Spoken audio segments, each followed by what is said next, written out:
మిత్రులందరికీ నమస్కారం. నేను మీ శ్రీ గురు. మనకి ఈ రోజుల్లో విటమిన్ B12కి సంబంధించి చాలామందిలో డెఫిషియన్సీ ప్రాబ్లంతో సఫర్ అవుతున్నారు. అయితే ఈ విటమిన్ B12కి ఏమిటి ప్రాబ్లం ఏమవుతుంది అంటే రకరకాల నరాల సమస్యలు కానీ, లేదా రక్తహీనత కానీ, లేదా కాన్సన్ట్రేషన్ లేకపోవడం కానీ, మెమరీ పవర్ తగ్గిపోవడం కానీ, ఇలా బలహీనతతో రోజు రోజుకి ఇబ్బందులు పెరుగుతున్నాయి అండ్ సమస్యలు పెరుగుతున్నాయి. అండ్ విటమిన్ B12 డెఫిషియన్సీ రోజు రోజుకి పెరుగుతుంది. దానికి ఇక రకరకాల మెడిసిన్స్, రకరకాల ఫుడ్ ప్రత్యామ్నాయం ఇవన్నీ చేస్తున్నారు, బాగానే ఉంది. అయితే ఒక్కసారి ఆలోచించండి, విటమిన్ B12కి మీరు కనుక ఏ ట్రీట్మెంట్ అయితే తీసుకుంటున్నారో, ఏ మెడిసిన్స్ అయితే యూజ్ చేస్తున్నారో వాటి ద్వారా మరి మీకు పరిష్కారం లభించిందా? విటమిన్ B12 బాగుందా బాడీలో? అలాగే విటమిన్ B12 డెఫిషియన్సీ ఉన్నప్పుడు మీకు ఏ లక్షణాలు అయితే ఉన్నాయో ఆ సమస్యలు ఇప్పుడు మీరు వాడుతున్నటువంటి మెడిసిన్స్ ద్వారా తగ్గాయా లేదా పెరుగుతున్నాయా? ఒక్కసారి ఆలోచించండి.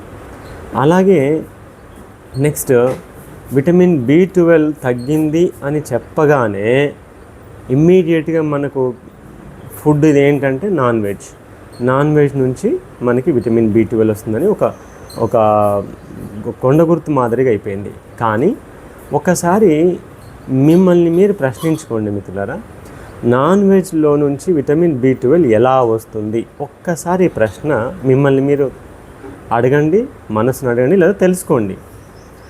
సో జనరల్గా నేను చెప్తున్నాను, యానిమల్స్ నుంచి విటమిన్ B12 రావడం అనేది అవి తినే గడ్డి నుంచి, తాగే నీటి నుంచి ఒక కైండ్ ఆఫ్ బ్యాక్టీరియా డైజెషన్ ప్రాసెస్లో దాన్ని విటమిన్ B12గా మారుస్తుంది.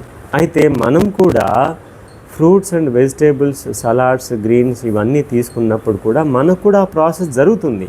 కానీ ఇక్కడ ఒక పొరపాటు ఉంది. ఏమిటి? అవి గడ్డి కానీ, కూరగాయలు కానీ ఏవైనా కడుక్కోకుండా తింటాయి. మనమేమో కడుక్కొని తింటాం. సరే, కడుక్కోకుండా తినడం ద్వారా వచ్చే సమస్యలు కొన్ని ఉంటాయి. కానీ పూర్తిగా హైజీన్ పేరుతోటి మొత్తం పీల్ ఆఫ్ చేసేసి ఏ పైన పొట్టు లేకుండా తింటున్నాం. ఇంకా విటమిన్ B12 ఎలా వస్తుంది చెప్పండి? అలాగే నాన్ వెజ్ తింటే ఎలా వస్తుంది చెప్పండి?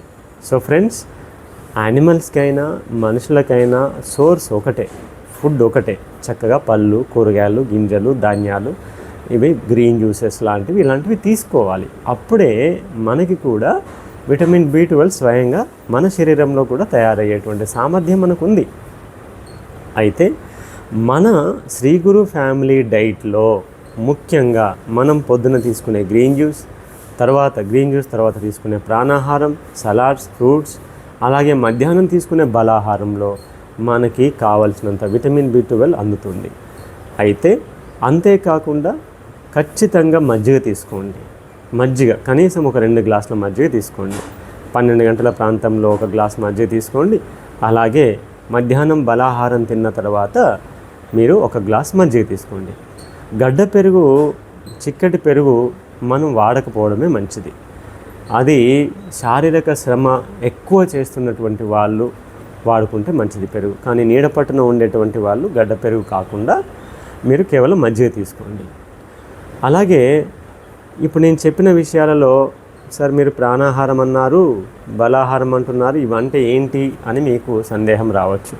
మీరు ఒక పని చేయండి ఫ్రెండ్స్, మీరు ప్రాణాహారం గురించి, బలాహారం గురించి తెలుసుకోవాలనుకుంటే మన Shri Guru yoga and natural healing అనే యూట్యూబ్ ఛానల్లో మీరు ప్రాణాహారం సపరేట్ ప్లేలిస్ట్ ఉంది, బలాహారం సపరేట్ ప్లేలిస్ట్ ఉంది. మీరు అందులోకి వెళ్ళి తెలుసుకోవచ్చు. సో ఫ్రెండ్స్, నేను మళ్ళీ చెప్తున్నాను, విటమిన్ B12 కేవలం నాన్ వెజ్ నుంచి మాత్రమే వస్తుందని మళ్ళీ లేనిపోని కొత్త సమస్యలు తీసుకోకండి.